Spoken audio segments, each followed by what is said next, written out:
ನಮ್ಮ ಭೂಮಿಯಲ್ಲಿ 3600 ಜಾತಿ ಹಾವುಗಳಿದಾವೆ.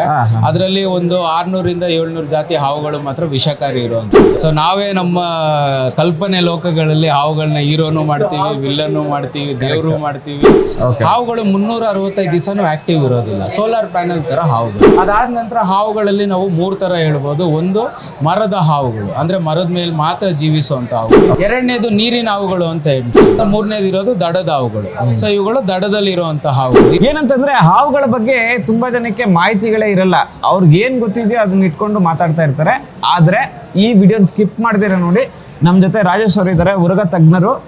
ಇವರು ನಿಮಗೆ ಒಂದೊಂದು ಪಾಯಿಂಟ್ನ ಸೂಪರ್ ಆಗಿ ಎಕ್ಸ್ಪ್ಲೈನ್ ಮಾಡಿದ್ದಾರೆ. ಆಕ್ಚುಲಿ ನಾನು ವಿಡಿಯೋ ಆದ್ಮೇಲೆ ಇದನ್ನ ನಾನು ನಿಮಗೆ ಇಂಟ್ರೊಡಕ್ಷನ್ ಕೊಡ್ತಾ ಇದ್ದೀನಿ. ನಾನೇ ತುಂಬಾ ಮೆಸ್ಪರೈಸ್ ಆಗಿದ್ದೀನಿ, ಅಂದ್ರೆ ಆಶ್ಚರ್ಯಚಕಿತನಾಗಿದ್ದೀನಿ. ಹಾವುಗಳ ಬಗ್ಗೆ ಇಷ್ಟೊಂದು ವಿಷಯಗಳಿದೆ ಅಂತ ನನಗೆ ಒಂದು ಖುಷಿ ಆಯ್ತು. ನೀವು ಈ ವಿಡಿಯೋನ ಮಿಸ್ ಮಾಡಿದಿರ ನೋಡಿ, ಪ್ರತಿಯೊಬ್ಬರಿಗೂ ಬೇಕು. ರೈತರು ಹೊಲಕ್ಕೆ ಹೋಗ್ತಾರಪ್ಪ, ಅವ್ರಿಗೆ ಮಾತ್ರ ಬೇಕು ಅಲ್ಲ. ಈಗ ಸರ್ ಹೇಳಿದ್ದಾರೆ ಬೆಂಗಳೂರಲ್ಲಿ ಹಾವುಗಳು ಜಾಸ್ತಿ ಆಗಿದೆ ಅಂತ. ಅದು ಹೇಗೆ ಅಂತ ಈ ವಿಡಿಯೋದಲ್ಲಿ ನೋಡಿ. ಸರ್, ಹಾವುಗಳಲ್ಲಿ ತುಂಬ ಪ್ರಭೇದಗಳಿದ್ದಾವೆ, ವೇನಮ್ಮ ಮತ್ತು ನಾನ್ ವೇನಮ್ಮ. ಆದರೆ ಏನಂದರೆ ಒಂದೇ ಥರ ಇರುತ್ತೆ ಅಂತ ನಾನು ತುಂಬ ವಿಡಿಯೋಸ್ ನೋಡಿದ್ದೀನಿ. ಅದ್ರ ಬಗ್ಗೆ ಎಕ್ಸ್ಪ್ಲೈನ್ ಮಾಡಿ ಸರ್. ಓಕೆ ಸರ್, ಹಾವುಗಳು ಅಂದಾಗಲೇ ಅದೊಂದು ರೀತಿ ಭಯದ ಇರುವಂಥ ಲೋಕ, ಮತ್ತೆ ವಿಸ್ಮಯವಾದ ಲೋಕ, ಮಾಹಿತಿ ಕೊರತೆ ಇರುವಂಥ ಲೋಕ ಹಾವುಗಳು ಅಂದ್ರೆ. ಹೌದು. ಸೊ ನಾವೇ ನಮ್ಮ ಕಲ್ಪನೆ ಲೋಕಗಳಲ್ಲಿ ಹಾವುಗಳನ್ನ ಹೀರೋನು ಮಾಡ್ತೀವಿ, ವಿಲ್ಲನ್ನು ಮಾಡ್ತೀವಿ, ದೇವರು ಮಾಡ್ತೀವಿ, ದೆವಾನು ಮಾಡ್ತೀವಿ, ಎಲ್ಲಾನು ಮಾಡಿರ್ತೀವಿ. ಬಟ್ ನಿಜವಾಗಿ ಏನು ಹಾವುಗಳಂದ್ರೆ ಏನ್ ಮಾಡ್ತವೆ ಆ ಜೀವಿಗಳು ಅನ್ನೋದು ತುಂಬಾ ಇಂಟ್ರೆಸ್ಟಿಂಗ್ ಫ್ಯಾಕ್ಟ್ಸ್ ಅದು. ನೋಡಿ, ಇಡೀ ನಮ್ಮ ಭೂಮಿಯಲ್ಲಿ 3600 ಜಾತಿ ಹಾವುಗಳಿದಾವೆ. ಅದರಲ್ಲಿ ಒಂದು 600 ಇಂದ 700 ಜಾತಿ ಹಾವುಗಳು ಮಾತ್ರ ವಿಷಕಾರಿ ಇರುವಂತದ್ದು. ನಮ್ಮ ಭಾರತದಲ್ಲಿ 398 ಜಾತಿ ಹಾವುಗಳಿದಾವೆ. ಅದರಲ್ಲಿ ಒಂದು 70 ಜಾತಿ ಪ್ಲಸ್ ಮಾತ್ರ ವಿಷಕಾರಿ ಇರುವಂಥದ್ದು. ನಮ್ಮ ರಾಜ್ಯದಲ್ಲಿ ಒಂದು 70 ಪ್ಲಸ್ ಜಾತಿ ಹಾವುಗಳಿದಾವೆ. ಅದರಲ್ಲಿ ಒಂದು 20 ಒಳಗಡೆನೆ ವಿಷಕಾರಿ ಹಾವುಗಳು ಇರುವಂಥದ್ದು. ಈ ಸಂಖ್ಯೆಗಳು ನಾನು ಯಾಕೆ ಪ್ಲಸ್ ಮೈನಸ್ 20 ಒಳಗಡೆ ಅಂತ ಹೇಳ್ತಾ ಇದ್ದೀನಿ ಅಂದ್ರೆ, ಸಂಶೋಧನೆ ಇನ್ನೂ ನಡೀತಾ ಇದೆ. ನಾವು ಮಾತಾಡೋಷ್ಟರಲ್ಲಿ ಒಂದ್ 2 ನಂಬರ್ ಜಾಸ್ತಿನೂ ಆಗಿರ್ಬೋದು, ಒಂದ್ 2 ನಂಬರ್ ಕಮ್ಮಿನೂ ಆಗಿರ್ಬೋದು. ಅದರಿಂದ ಪ್ಲಸ್ ಅಂಡ್ ಮೈನಸ್ ಅಲ್ಲಿ ನಾವು ಹೇಳ್ತಾ ಇರುವಂತದ್ದು. ಅಂಡ್ ಈ ಹಾವುಗಳು ಅಂತ ಬಂದಾಗ ಇದನ್ನ ನಾವು ಕೋಲ್ಡ್ ಬ್ಲಡೆಡ್ ಅನಿಮಲ್ ಅಂತ ಕರಿತೀವಿ. ಹಾವುಗಳು 365 ದಿವಸನೂ ಆಕ್ಟಿವ್ ಇರೋದಿಲ್ಲ, ಸೋಲಾರ್ ಪ್ಯಾನಲ್ ತರ ಹಾವುಗಳು. ಈಗ ಮನುಷ್ಯ ನಾವು ವಾರ್ಮ್ ಬ್ಲಡೆಡ್ ಅಂತ ಕರಿತೀವಿ. ಅಂದ್ರೆ ವಾರ್ಮ್ ಬ್ಲಡೆಡ್ ಅಂದ್ರೆ, ಈಗ ನನ್ನ ದೇಹ ಬಿಸಿ ಆಯಿತು ಅಂದಾಗ, ಈಗ ಹೊರಗಡೆ ವಾತಾವರಣ ಬಿಸಿ ಆಯಿತು ಅಂದ್ರೆ ನನ್ನ ದೇಹ ಏನ್ ಮಾಡುತ್ತೆ, ಕೂಲ್ ಮಾಡ್ಕೊಳತ್ತೆ. ಅದೇ ಒಳಗಡೆ ಚಳಿ ಆಯಿತು ಅಂದ್ರೆ ಜಾಸ್ತಿ ಬಿಸಿ ಮಾಡ್ಕೊಳತ್ತೆ. ಇದನ್ನ ವಾರ್ಮ್ ಬ್ಲಡೆಡ್ ಅನಿಮಲ್ಸ್ ಅಂತ ಕರಿತೀವಿ. ಹೊರಗಡೆ ವಾತಾವರಣಕ್ಕೆ ನಮ್ಮ ದೇಹನ ಸೆಟ್ ಮಾಡ್ಕೊಳೋವಂಥದ್ದು. ಬಟ್ ಅವುಗಳ ಕೈಲಿ ಅದಾಗೋದಿಲ್ಲ. ಅವುಗಳು ಶೀತ ರಕ್ತದ ಪ್ರಾಣಿಗಳು. ಅದು ಹೊರಗಡೆ ಏನು ಟೆಂಪ್ರೇಚರ್ ಇದೆ ಅದಕ್ಕೆ ಹಾವು ಬಿಸಿಲಿಂದ ಸೋಲಾರ್ ಪ್ಯಾನಲ್ ಥರ ಶಕ್ತಿ ತಗೊಂಡು ಅದು ಎಷ್ಟೊತ್ತಿರುತ್ತೋ ಅಷ್ಟು ಆ್ಯಕ್ಟಿವ್ ಆಗುತ್ತೆ. ಸೊ ಅದಕ್ಕೆ 6 ತಿಂಗಳು ಮಾತ್ರ ಹಾವುಗಳು ಆ್ಯಕ್ಟಿವ್ ಇರುತ್ತೆ, ಇನ್ನೊಂದು 6 ತಿಂಗಳು ರೆಸ್ಟ್ಗೆ ಹೋಗ್ಬಿಡುತ್ತೆ ಮಳೆಗಾಲದಲ್ಲಿ, ಚಳಿಗಾಲದಲ್ಲಿ. ಈ ಬಿಸಿಲುಗಾಲದಲ್ಲೇ ಮೊಟ್ಟೆ ಇಡುವಂಥದ್ದು ಮತ್ತು ಅದರ ಒಂದು ನೆಕ್ಸ್ಟು ಮೇಟಿಂಗ್ ಅಂತ ನಾವೇನು ಹೇಳ್ತೀವಿ, ರೀಪ್ರೊಡಕ್ಷನ್ ಪಾರ್ಟ್ಸು, ಇದನ್ನೆಲ್ಲ ಮಾಡುವಂಥದ್ದು. ಅದಾದ ನಂತರ ಹಾವುಗಳಲ್ಲಿ ನಾವು 3 ಥರ ಹೇಳ್ಬೋದು. ಒಂದು ಮರದ ಹಾವುಗಳು, ಅಂದ್ರೆ ಮರದ ಮೇಲೆ ಮಾತ್ರ ಜೀವಿಸುವಂತ ಹಾವುಗಳು. ಇದೆಲ್ಲ ನೀವು ನೋಡ್ಬೋದು, ಇದೆಲ್ಲ ಮರದ ಮೇಲೆ ಇರುವಂತ ಹಾವುಗಳು. ಅದ್ರ ಬಾಲ ನೀವು ನೋಡಿದ್ರೆ ತುಂಬಾ ಸಣ್ಣ ಇರುತ್ತೆ. ಈ ಮರದ ಮೇಲೆ ಹೋಗೋದಕ್ಕೆ ಅಂತ ವ್ಯವಸ್ಥೆ ಆಗಿರುತ್ತೆ. ಈ ಜೀವಿಗಳು ಇದಾಗ್ತಾ ಇರುತ್ತೆ, ಸಣ್ಣ ಇರುವಂಥದ್ದು. ಈ ಜೀವಿಗಳು ಏನ್ ಮಾಡುತ್ತೆ, ಮರದ ಮೇಲೆ ಇರುವಂತ ಹಾವುಗಳು, ಮರದ ಮೇಲೆ ಇರುವಂತ ಪಕ್ಷಿಗಳು, ಅದ್ರ ಮೇಲೆ ಇರುವಂತ ಮೊಟ್ಟೆಗಳು, ಅದ್ರ ಮೇಲೆ ಜೀವ ನಡೆಸ್ತಾ ಇರುತ್ತೆ. ಈಗ ಮನುಷ್ಯರು ಎಲ್ಲ ಕಡೆ ಮರ ಕಡ್ದಿರೋದ್ರಿಂದ ಆಟೋಮೆಟಿಕ್ ಆಗಿ ನಾವು ಮರದ ಹಾವುಗಳ ಸಂಖ್ಯೆ ಕೂಡ ಕಡಿಮೆ ಆಗ್ತಾ ಇದೆ. ಎರಡನೇದು ನೀರಿನ ಹಾವುಗಳು ಅಂತ ಹೇಳ್ತೀವಿ. ಸೊ ಈ ಹಾವುಗಳು ನೀರಲ್ಲಿ ಬದುಕುವಂಥದ್ದು. ಅದ್ರ ಊಟ ಶೈಲಿನೂ ನೀರಿಗೆ ಸಂಬಂಧಪಟ್ಟಿರುವಂಥ ಕಪ್ಪೆಗಳು, ಮೀನು ಇಂಥದನ್ನ ತಿಂದು ಜೀವನ ಬದುಕ್ತಾ ಇರುತ್ತೆ. ಈಗ ನೀರಿನ ಇದನ್ನು ನಾವು ನಾಶ ಮಾಡಿರೋದ್ರಿಂದ ನೀರಿನ ಹಾವುಗಳು ಕಡಿಮೆ ಆಗಿದೆ. ಅದಾದ ಮೂರನೇದು ಇರೋದು ದಡದ ಹಾವುಗಳು. ಸೊ ಇವುಗಳು ದಡದಲ್ಲಿ ಇರುವಂತ ಹಾವುಗಳು. ಇದನ್ನ 3 ಹೇಳ್ತೀವಿ: ನೀರಾವು, ದಡದ ಹಾವು, ಮರದ ಹಾವು. ಇದೇ ತರ ರಾತ್ರಿ ಹೊತ್ತು ಆಕ್ಟಿವ್ ಇರುವಂತಹ ಹಾವುಗಳು, ಹಗಲು ಹೊತ್ತು ಆಕ್ಟಿವ್ ಇರುವಂತ ನಾಕ್ಟರ್ನಲ್ ಅಂಡ್ ಡ್ಯೂರನಲ್ ಸ್ಪೀಶೀಸ್. ಅದೇ ರೀತಿ 3 ರೀತಿ ಹಾವುಗಳು ಬರುತ್ತೆ. ವಿಷಕಾರಿ, ವೆನಮಸ್ ಸ್ನೇಕ್, ಮೈಲ್ಡ್ಲಿ ವೆನಮಸ್, ಅದಾದ್ಮೇಲೆ ನಾನ್ ವೆನಮಸ್ ಅಂತ ಹೇಳ್ತೀವಿ. ಸೊ ಈ ತರ 3 ವಿಂಗಡಣೆ ಆಗುತ್ತೆ. ಇದಾದ ನಂತರ ನೀವು ಈಗ ಇಲ್ಲೇನು ನೋಡ್ತಾ ಇದ್ದೀರಾ ಹಾವುಗಳು, ಎಲ್ಲ ಹಾವುಗಳು ಫೋಟೋ ಹಾಕಿಲ್ಲ, ಕೆಲವೊಂದು ಕಾಮನ್ ಸ್ನೇಕ್ಸು ಹಾಕಿದ್ದೀವಿ.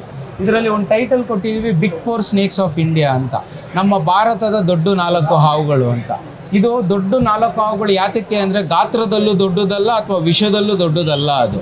ಬಟ್ ಆದರೂ ಯಾಕೆ ದೊಡ್ಡ 4 ಹಾವುಗಳು ಅಂದರೆ ಎಲ್ಲಿ ಮನುಷ್ಯ ಇರ್ತಾನೋ ಅಲ್ಲಿ ಮನುಷ್ಯನ ಕಸ ಇರೋ ಕಡೆ ಇಲಿಗಳಿರೋ ಕಡೆ ಹಾವು. ಈ ಇಲಿಗಳ ಸಂಖ್ಯೆ ಇರೋ ಕಡೆ ಜಾಸ್ತಿ ಇರೋದ್ರಿಂದ ಎಲ್ಲಿ ಇಲಿ ಜಾಸ್ತಿ ಇರುತ್ತೆ ಇವಾಗ ಅಂದರೆ ಮನುಷ್ಯ ಇರೋ ಕಡೆನೇ ಇಲಿಗಳು ಜಾಸ್ತಿ ಇರೋದು, ಯಾಕಂದರೆ ನಾವು ಹಾಕೋ ಕಸದಿಂದ. ಅದರಿಂದ ಏನಾಗುತ್ತೆ, ಈ ಹಾವುಗಳು ಮನುಷ್ಯರ ಅಕ್ಕಪಕ್ಕ ತುಂಬ ಕಾಮನ್ ಆಗಿ ಸಿಗೋದ್ರಿಂದ, ಆಮೇಲೆ ಆ ಕಡಿತನೂ ನಮ್ಗೆ ಆಗೋದ್ರಿಂದ, ಅಂದರೆ 50,000 ಜನ, ನಾನು ಏನು ಹೇಳಿದೆ 50-60 ಸಾವಿರ ಜನ ಈ ಹಾವುಗಳಿಂದನೇ ಸೈಂಟಿಫಿಕ್ ಆಗಿ ತುಂಬ ಜನ ಸಾಯ್ತಿರೋವಂಥದ್ದು. ಅದಕ್ಕೆ ಅದನ್ನು ಬಿಗ್ 4 ಸ್ನೇಕ್ಸ್ ಅಂತ ಕರಿತೀವಿ. ಇದೆಲ್ಲ ಗದ್ದೆಗಳಲ್ಲಿ ನಿಮ್ಮ ಕಾಮನ್ ಆಗಿ ಸಿಗೋವಂಥದ್ದು. ಆಮೇಲೆ ಇದು ಕೆರೆ ಹಾವು ಅಂತ ಹೇಳ್ತೀವಿ, ಗೆರೆ ಹಾವು ಅಂತ ಹೇಳ್ಬಿಟ್ಟು ಇದು ಕಾಮನ್ ಆಗಿ ಸಿಗುತ್ತೆ. ಇವಾಗ ಬೆಂಗಳೂರಲ್ಲಿ, ಕರ್ನಾಟಕದಲ್ಲೇ ಬೇರೆ ಸಮಸ್ಯೆ ಇದೆ ನೋಡಿ. ನಾವು ಏನು ಅನ್ಕೊಂತೀವಿ, ವನ್ಯಜೀವಿ ಅಂದರೆ ಇಡೀ ಕರ್ನಾಟಕದಲ್ಲಿ ಎಲ್ಲ ಒಂದೇ ವನ್ಯಜೀವಿ, ಎಲ್ಲ ಒಂದೇನೆ ಅಂತ. ಅದು ತಪ್ಪು. ಬೆಂಗಳೂರಲ್ಲಿರುವಂಥ ಹಾವುಗಳೇ ಬೇರೆ, ಮಂಗಳೂರಲ್ಲಿರುವಂಥ ಹಾವುಗಳೇ ಬೇರೆ, ಧಾರವಾಡಲ್ಲಿರೋ ಹಾವುಗಳೇ ಬೇರೆ, ತುಮಕೂರಲ್ಲಿರೋ ಹಾವುಗಳೇ ಬೇರೆ. ಯಾಕೆ ಅಂದರೆ ಇಲ್ಲಿ ಹಾವುಗಳು ನಮಗೆ ಪ್ರತಿ ದಿವಸ 500 ಹಾವುಗಳು ಸಿಗುತ್ತೆ ಬೆಂಗಳೂರಲ್ಲಿ. ಬಟ್ ತುಮಕೂರು ಬೇರೆ ಪ್ರದೇಶಗಳಲ್ಲಿ 10ರಿಂದ 5 ಸಿಗ್ಬೋದು. ಯಾಕೆ ಈ ಡಿಫ್ರೆನ್ಸ್ ಅಂದರೆ ಹಾವುಗಳ ಸಂಖ್ಯೆ ಜಾಸ್ತಿ ಅಲ್ಲ, ಇಲ್ಲಿ ನೋಡುವ ಕಣ್ಣುಗಳು ಜಾಸ್ತಿ. ಬೆಂಗಳೂರಲ್ಲಿ ಹೆಜ್ಜೆಗೂ ಮನುಷ್ಯ ಸಿಗ್ತಾನೆ, ಎಲ್ಲಿ ಬಚ್ಚಿಟ್ಕೊಂಡು ಓಡಾಡೋಕ್ಕಾಗತ್ತೆ? ಸಾಧ್ಯನೇ ಇಲ್ಲ. ಅದಕ್ಕೆ ಹಾವುಗಳು ಇಲ್ಲಿ ಕರೆಗಳು ಜಾಸ್ತಿ ಬರುತ್ತೆ. ಆಮೇಲೆ ಇಲ್ಲಿ ಬರೋರೆಲ್ಲ ಬ್ಯುಸಿ ಪೀಪಲ್ಲು, ಸೊ ಯಾರಿಗೂ ಟೈಮ್ ಇರಲ್ಲ. ಆಮೇಲೆ ಗಾಬರಿ ಒಳಗಾಗ್ತಾರೆ. ಈಗ ಬೆಂಗಳೂರಲ್ಲಿ ಇಲಿ ಕಡಿಯಕ್ಕೆ ಶುರು ಹಚ್ಕೊಂಡಿದ್ದಾರೆ, ಓತಿಕೇತ ಹಿಡಿಯಕ್ಕೆ ಶುರು ಹಚ್ಕೊಂಡಿದ್ದಾರೆ. ಯಾಕೆ ಎಲ್ಲ ಭಯ ಅವರಿಗೆ. ಫಸ್ಟು ವನ್ಯಜೀವಿಗಳನ್ನ ಈಗ ಏನು ಮಾಡ್ಬಿಟ್ಟವ್ರೆ, ಪೆಸ್ಟ್ ಅಂತ ಮಾಡ್ಬಿಟ್ಟವ್ರೆ, ಪೆಸ್ಟ್ ಕಂಟ್ರೋಲ್ ಅಂದರೆ ಅದರೆಲ್ಲ ವನ್ಯಜೀವಿ ಬಂದ್ಬಿಡುತ್ತೆ. ಬಟ್ ಇವರು ಪಾಪ ಹಗಲು ರಾತ್ರಿ ಅವ್ರ ಬೆನ್ನ ಮೇಲೆ ನಮ್ಮ ಕೆಲ್ಸಗಳನ್ನ ಹಾಕೊಂಡು ಮಾಡ್ತಾ ಇರ್ತಾರೆ. ಸೊಳ್ಳೆ ಕಂಟ್ರೋಲ್ ಮಾಡೋದು, ಮಣ್ಣನ್ನು ಚೆನ್ನಾಗಿ ಇಟ್ಕೊಳೋದು, ಆಮೇಲೆ ನಮಗೆ ಬೇಕಾಗಿರೋ ಗಾಳಿ ನೀರಿಗೆ ವ್ಯವಸ್ಥೆ ಮಾಡೋದು. ಹಗಲು ರಾತ್ರಿ ಭೂಮಿಗೋಸ್ಕರ ಇವ್ರು ದುಡಿತಾ ಇರ್ತಾರೆ. ನಾವು ಮನೇಲಿ ಕೂತ್ಕೊಂಡು ಇದನ್ನು ಪೆಸ್ಟ್ ಅಂತ ಹೇಳ್ಬಿಟ್ಟು ಕನ್ಸಿಡರ್ ಮಾಡಿಬಿಡ್ತೀವಿ. ಇದೆಲ್ಲ ಕಾರಣ ಏನು ಅಂದರೆ ಮನುಷ್ಯ ಅವನ ಸುತ್ತಮುತ್ತ ಇರುವಂಥ ಜೀವಿಗಳ ಬಗ್ಗೆ ಕಾಳಜಿ ಬಿಟ್ಬಿಟ್ಟಿದ್ದಾನೆ, ಅದ್ರ ಬಗ್ಗೆ ಓದೋದು ಮರ್ತು ಬಿಟ್ಟಿದ್ದಾನೆ. ಈ ಸೈನ್ಸ್ ಅನ್ನೋದು ಏನಿದೆ ಗೊತ್ತಾ, ಇದು ನಮ್ಮ ಭಾರತದಲ್ಲಿ ಹೊಸ ವಿಚಾರ ಅಲ್ಲ, ಸಾವಿರಾರು ವರ್ಷದ ಮುಂಚೆನೇ ಇದೆ. ನಾವು ಭಾರತೀಯರಾಗಿ ಈ ಸೈನ್ಸು, PhD ಮತ್ತು ತಜ್ಞರು ಇವರೆಲ್ಲ ಬರೋಕ್ಕಿಂತ ಮುಂಚೆನೇ ಬೆಂಕಿಗೂ ಪೂಜೆ ಮಾಡಿದ್ದೀವಿ, ಗಾಳಿಗೂ ಪೂಜೆ ಮಾಡಿದ್ದೀವಿ, ಆಕಾಶಕ್ಕೂ ಮಾಡಿದ್ದೀವಿ, ಹಾವುಗಳಿಗೂ ಮಾಡಿದ್ದೀವಿ, ಮಣ್ಣಿಗೂ ಮಾಡಿದ್ದೀವಿ, ಹೂಗೂ ಮಾಡಿದ್ದೀವಿ, ಸೊಳ್ಳೆಗೂ ಮಾಡಿದ್ದೀವಿ. ಎಲ್ಲ ಜೀವಿಗಳು ಒಂದೊಂದು ಊರಲ್ಲಿ ಒಂದೊಂದು ಹೆಸರಿಟ್ಟು ಒಂದೊಂದು ಪೂಜೆಗಳು ಮಾಡಿದ್ದೀವಿ. ಸೊ ಈ ಧರ್ಮನೇ ಇವತ್ತು ನಮ್ಮನ್ನು ಉಳಿಸ್ತಾ ಇರುವಂಥದ್ದು. ಸೊ ಇದರಲ್ಲೆಲ್ಲೂ ಸೈನ್ಸ್ ಇಲ್ಲ. ಮಾನವ ಬದುಕುವಂಥ ರೀತಿಯಲ್ಲೇ ಮಾನವ ವನ್ಯಜೀವಿ ಸಂಘರ್ಷ, ಈ ಸಾವು ನೋವುಗಳನ್ನ ನಾವು ತಡೆಯೋಕ್ಕಾಗುವಂಥದ್ದು ಅಲ್ಲ, ಬದಲಾವಣೆ ಮಾಡೋಕ್ಕಾಗುವಂಥದ್ದು. ಸೊ ಈ ಹಾವುಗಳು ನಮಗೆ ಬೇಕೇ ಬೇಕಾಗ್ತವೆ.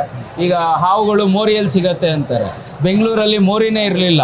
16ನೇ ಶತಮಾನದಲ್ಲಿ ಕೆಂಪೇಗೌಡರು ಸೃಷ್ಟಿ ಮಾಡಿದಂಥ ರಾಜಕಾಲುವೆ ಏನಿದೆ, ರೈನ್ ವಾಟರ್ ಹ್ಯಾರಸ್ಮೆಂಟ್ ಸಿಸ್ಟಮ್ ಅಂತ ಇವತ್ತೇನು ಇಂಗ್ಲೀಷ್ ಅವ್ರು ಕರೀತಾರೆ, ಅದನ್ನು ಆವತ್ತೇ ಸೃಷ್ಟಿ ಮಾಡಿದರು. ಇವ್ರೇನು ಮಾಡಿದ್ರು, ಕಾವೇರಿಯಿಂದ ನೀರು ಪಂಪ್ ಹೊಡೆದ್ರು, ಅವ್ರ ಮನೆ ಇದರಲ್ಲಿ ಟ್ಯಾಪಲ್ಲಿ ನೀರು ಬರೋಕ್ಕೆ ಸ್ಟಾರ್ಟ್ ಆಯಿತು. ಪಕ್ಕದಲ್ಲಿದ್ದಿದ್ದ ಕೆರೆನ ಧಿಕ್ಕರ್ಸೋಕ್ಕೆ ಸ್ಟಾರ್ಟ್ ಮಾಡಿದ್ರು. ಆ ಕೆರೆ ಅವರಿಗೆ ನೀರು ಕೊಡ್ತಿತ್ತು, ಗಾಳಿ ಕೊಡ್ತಿತ್ತು, ಊಟ ಕೊಡ್ತಿತ್ತು. ಅದೇ ಕೆರೆಗೆ ಏನು ಮಾಡಿದ್ರು, ಇವ್ರು ವೇಸ್ಟ್ ಬಿಡೋಕ್ಕೆ ಸ್ಟಾರ್ಟ್ ಮಾಡಿದ್ರು, ಇವರ ಉಚ್ಚೆಗಳನ್ನ. ಮತ್ತೊಂದು ನೋಡಿ ಮನುಷ್ಯ ಯಾವ ರೀತಿ ಬದಲಾಗ್ತಾನೆ ಅಂತ. ಇದೇ ನಮ್ಮ ನಂದಿದುರ್ಗದಲ್ಲಿ 5 ನದಿಗಳಿತ್ತು, ಪಾಪಾಗಿನಿ, ಋಷಭಾವತಿ, ನಾರ್ತ್ ಪೆನ್ನಾರು, ಸೌತ್ ಪೆನ್ನಾರು ಅಂತ. ಆ ನದಿಗಳು ಸಾಯಕ್ಕೆ ಹೋದಂಗೆ ಬೆಂಗಳೂರನ್ನೂ ಸಾಯಿಸ್ಬಿಟ್ರು. ಆ ನದಿಗೆ ಮತ್ತೆ ಪ್ರಾಣ ಬಂತು, ನಾನು ಹರಿತೀನಿ ಅಂತ. ಅಷ್ಟು ಬೇಗ ಬೆಂಗಳೂರು ಡೆವಲಪ್ಮೆಂಟ್ ಆಗಿ ಅದನ್ನೆಲ್ಲ ರಾಜಕಾಲುವೆನ ಮುಚ್ಚಿ ಒತ್ತುವರಿ ಮಾಡಿ ಕೆರೆ ವ್ಯವಸ್ಥೆನೇ ಇಲ್ದಂಗೆ ಮಾಡಿಬಿಟ್ರು. ಈ ಥರ ನಾವು ಎಲ್ಲೋ ಮಾಡೋವಂಥ ಹಿಸ್ಟ್ರಿಗಳಲ್ಲಿ ನಾವು ಮಾಡಿರುವಂಥ ತಪ್ಪುಗಳಲ್ಲೇ ಎಲ್ಲ ಸಂಘರ್ಷಗಳು ಆಗ್ತಾ ಇರೋದು. ಸೊ ಮಾನವ ವನ್ಯಜೀವಿ ಸಂಘರ್ಷಕ್ಕೆ ಕಾರಣ ಮಾನವ ಮಾತ್ರನೇ, ಅದು ವನ್ಯಜೀವಿ ಅಲ್ಲ. ಇದು ಯಾವುದೋ ನಾನು ಪ್ರಾಣಿಗಳ ಮೇಲಿರೋ ಪ್ರೀತಿಯಲ್ಲಿ ಹೇಳ್ತಿರೋವಂಥದ್ದಲ್ಲ, ಸಂಶೋಧನೆ ಮಾಡಿ ಹೇಳ್ತಿರೋವಂಥದ್ದು. ಯಾರೇ ವಾದ ವಿವಾದಕ್ಕೆ ಬಂದ್ರೂ ಸಂಶೋಧನೆ ಬಗ್ಗೆ ಮಾತಾಡಬೇಕು, ಅನಿಸಿಕೆಗಳ ಬಗ್ಗೆ ಮಾತಾಡೋಕ್ಕೆ ಈ ದೇಶದ ಸಂಪತ್ತರ ಮೇಲೆ ಪ್ರಯೋಗ ಮಾಡೋಕ್ಕಾಗಲ್ಲ. ಸೊ ಈಗ ನಾನು ಮಾತಾಡೋದ್ರಲ್ಲಿ ಯಾರಿಗಾದ್ರೂ ಅದು ಕಾಂಟೆಸ್ಟ್ ಇರ್ತದೆ, ಓದ್ಬಿಟ್ಟು ಹೇಳಬೇಕು ಅವರು ಅದೇ ಹೇಳ್ತಿರೋ ಸರಿ ಅಥವಾ ತಪ್ಪು ಅಂತ. ಇದೇ ವಿಚಾರನೇ ನಾವು ಸಾರ್ವಜನಿಕ ತಿಳಿಸ್ತಾ ಇರೋದು. ಸೊ ಅವುಗಳ ಜೊತೆ ಬದುಕುವಂಥದ್ದು ಅದೊಂದು ದೊಡ್ಡ ವಿಚಾರ ಏನೂ ಇಲ್ಲ. ನಾವು ಬದುಕುವಂಥ ಜೀವ ಒಂದು ಸಿಂಪಲ್ ಲೈಫ್ ಅಷ್ಟೇ. ಇದು ಡಿಫ್ರೆನ್ಷಿಯೇಷನ್ ಹೇಳಿ ಸರ್. ಯಾಕಂದರೆ